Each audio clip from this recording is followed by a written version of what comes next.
Assalamu alaikum wa rahmatullahi wa barakatuhu masu sauraron wannan shiri na Mace Sai Da Gyara wanda ni Mimi Bako nake gabatarwa daga nan gidan rediyon Dan Masani. Sannan kuma ina tafe da wata tsaraba. Ta yadda zaki mayar da hannayenki ko in ce tafukan hannayenki su zama masu laushi sosai.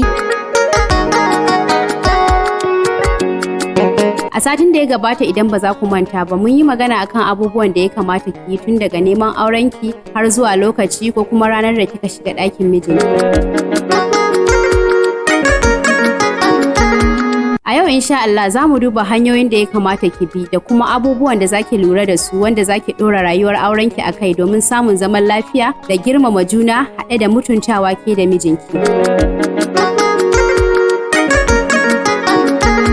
Amincin Allah ya tabbata a gare ki amarsu ta ango. Yar uwa yanzu kin zama matar aure. Ina so ki nutsu ki yi tunani sosai na irin ɗumbin daraja da ɗaukaka da Allah subhanahu wata'ala ya ni'imce ki da su. Ya tsinto ki daga cikin miliyoyin 'yan mata ya ƙara miki matsayi na zama matar aure. Babban fata da kyautata zaton da ake miki shine duk wani hayaƙin kai, shirme, rashin haƙuri, lalaci, nawa, fushi, ƙazanta da duk wani hali mara kyau kin tattara shi kin zubar tun a hanya. Zaton da ake miki shine na ingantacciyar mace, jaruma, mai haƙuri, mai kau da kai, marar fushi, mai ibada, kamila, mai kazar-kazar, mai wayau, mai tsafta, wana wurin iya gyaran gida da jiki, ƙwararriya gun iya girki da ladabi ga mai gida. A lokacin da aka barki a gida daga ke sai mijinki, ina matuƙar shawartar ki da ki tabbatar da kun yi sallar da ake kira sallar ma'aurata, sannan kuma ki tabbatar da kun yi addu'ar da ake yi. Tun kafin auren ya kamata ki hardace ta, haka shi ma ku tattauna da shi idan bai iya ba ki sa ya hardace ta.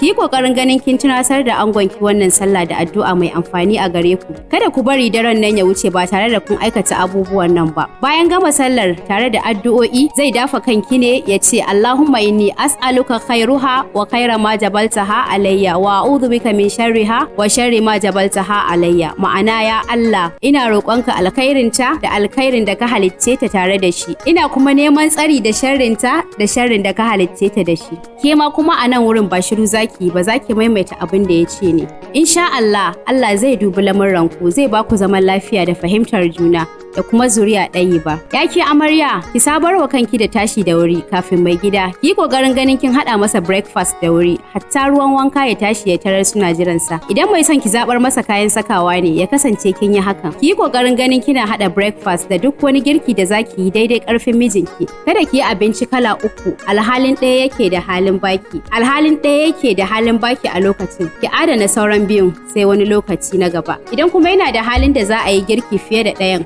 kuma yana da ra'ayin hakan, to sai ki ɗaura ɗamarar faranta masa da delicious kala-kala. A lokacin da kike amarya, a lokacin ne za ki yi ƙoƙarin ganin ki inganta zamanki da rayuwarku a cikin mutunta juna. Wannan shi zai sa ku ɗore a haka har tsufanku. Ki girmama mai gidanki matuƙar girmamawa, ki mutunta sa, ki kimanta iyayensa da danginsa, ki kula sosai da cinsa da shansa cikin lokaci. Kada ki bari yunwa ta ci ta cinye kafin ki gabatar masa da abinci. Ki zama mai tsafta da ƙamshi a koda yaushe. Ya kasance ko ina naki yana fitar da ƙamshi. Tsaftar ɗaki, tsaftar gida, tsaftar kicin, duka kada ki bar su a baya. Ina ƙara tunatar da ke girman miji yar uwa, kada ki sake ki raina mijinki, haka ke ma kada ki bari ya raina ki. Ki koya masa ganin ƙimar ki da mutuncin ki. Ki koya masa yin shawara da ke a wasu abubuwan nasa, domin yanzu ke din wani bargo ce da jikinsa. Ki rike masa sirrinsa, sirrin mijinki ya kasance daga ke sai shi kuka san sa. Kada ki bari sirrin mijinki ya rika yawo a tsakankanin ƙawayenki ko danginki, wannan ba daidai bane ba sam. Kada ki kuskura ki yi gigin ɗaukarwa mai gidanki abin da bai baki ba. Ki tsaya a daidai kan abin da ya sa hannunsa mai albarka ya baki. Kafin mu ci gaba, ku karɓi wannan saƙon. Domin ci gaba da sauraron Dan Masani Radio, sai ku ziyarce mu a adireshin mu na yanar gizo www.danmasaniradio.com da ko kuma ku ziyarce mu a Facebook Dan Masani Radio. A YouTube ma za ku lalibe mu a Dan Masani Radio ko kuma a shafin Instagram Dan Masani Radio domin ci gaba da sauraron shirye-shirye masu ilmantarwa da kuma wayar da kan al'umma. Dan Masani Radio ta kuce. Masu sauraro barkanmu da dawowa. Yanzu shirin zai ci gaba. Idan na ce girma, kima, daraja, mutuntawa, ina nufin su ɗin da wasu makamantansu ɗabi'u ne da ya kamata ki fifita a zaman aurenki ga mai gidanki. Shi ɗin marufin asirinki ne. So da dama matan da ke yawan samun matsala a gidajensu ko yawan mutuwar aure da muke fama da ita a ƙasar Hausa ya ta'allaka ne da rashin sanin daraja da girma tare da ƙimar miji. Wasu zaki same su da miji amma sam baya da wani daraja ko ƙima a idanuwansu. Bai isa ya ce a yi ba kuma bai isa ya ce a bari ba. To saboda Allah a nan taya za a ji daɗin aure. Za ka samu wasu a gidansu babu abin da suka rasa amma ba za su iya tsayawa su mayar da hankali akan ni'imar da Allah ya yi musu ba. Su dai burinsu kullum shine taya za su mallake mijin nan domin kada ya gano wata a waje ko kuma idan akwai wata a gida ta zama shara su kuma 'yan gaban goshi. Ita ce gidan boka, ita ce gidan malam, ita ce kawaye barkatai tana yada sirrikan mijinta wa iyazu billah. Yar uwa ko kin san hakan kina kashe kanki da kanki ne dan me zaki ce mijinki ba zai sake aure ba ko ba zai ƙara aure ba dan me zaki yada sirrin mai gidanki ga duniya. Albishirinki idan takamarki kawaye kike faɗawa to a cikin su akwai da dama waɗanda ke yawo da zancenki a gari. A cikinsu kuma still akwai masu fatan ki fice su shigo. A cikin masu tura ki din dangi ko kawaye akwai da yawa masu zagayewa bayan idanki suna la'antar ki gami da addu'ar Allah ya sa ki fito ki wulakanta tunda ba kya ganin ni'imar da Allah ya baki.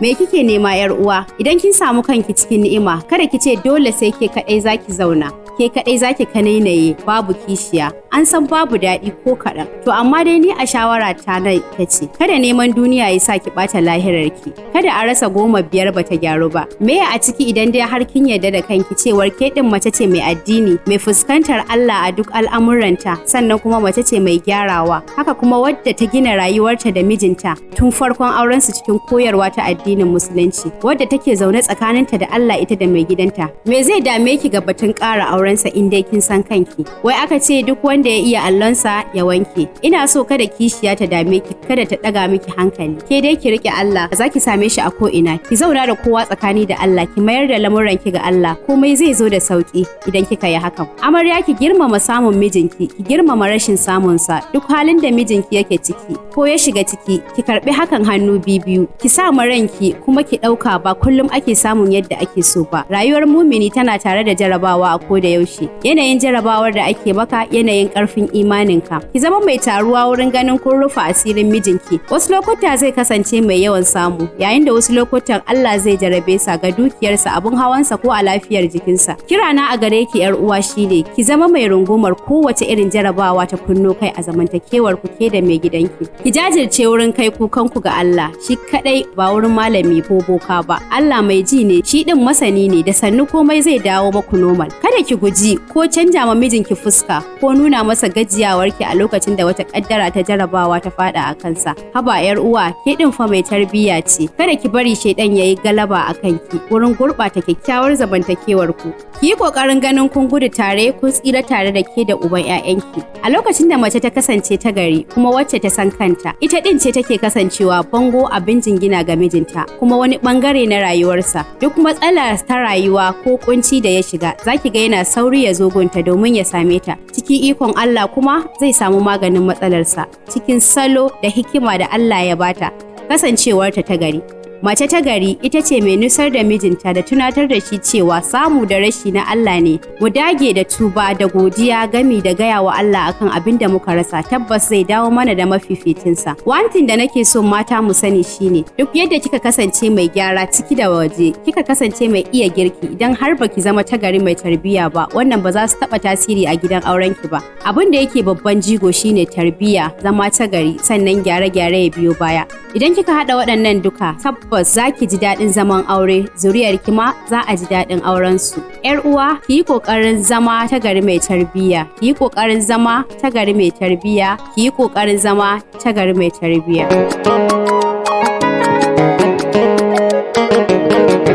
yan uwana mata duka nan muka zo ƙarshen shirin na mace sai da gyara amma kafin mu sallama da ku ga tsarabar da nake tafe da ita ta yadda zaki mayar da hannayenki ko in ce tafukan hannayenki su zama masu laushi sosai ki zama yar kwalisa ga abubuwan da zaki nema su ne kamar haka zaki nemi butter zaki nemi sugar zaki ɗibi butter ko ki matsa a hannuwanki sannan sai ki ɗibi sugar ki zuba bayan kin zuba sugar sai ki motse su a hannunki sai ki haɗe su ki ci gaba da murzawa sosai a hannunki ki ta murzawa har sai ya game da hannunki. Idan kika ci gaba da yin haka, insha Allah hannunki zai zama mai laushi sosai, babu kanta, babu tauri. A madadin gidan rediyon Dan Masani da ya ɗauki nauyin kawo muku shirin, sai wanda ya tace mana shirin Lawal Usman Yarima, wanda ya haɗa mana hoto Abba Daneji, tsarawa da bada umarni Abubakar Ayuba Masanawa. Ni da na shirya kuma na gabatar Mimi Bako nake cewa mu haɗu a wani makon. Sannan ga dukkan masu son bibiyar mu, za ku iya bibiyar mu a shafinmu na yanar gizo www.danmasaniradio.com ko a Facebook ɗinmu Dan Masani Radio. Ku shiga YouTube channel ɗinmu Dan Masani Radio, ku danna subscribe, like da alamar ƙararrawa domin samun ƙayatattun shirye-shiryenmu da zarar mun ɗora. Ga dukkanin masu sha'awar bayyana mana ra'ayoyinsu ko shawarwari, za su iya tura mana saƙo a WhatsApp number namu na Dan Masani Radio 0800 808 0872.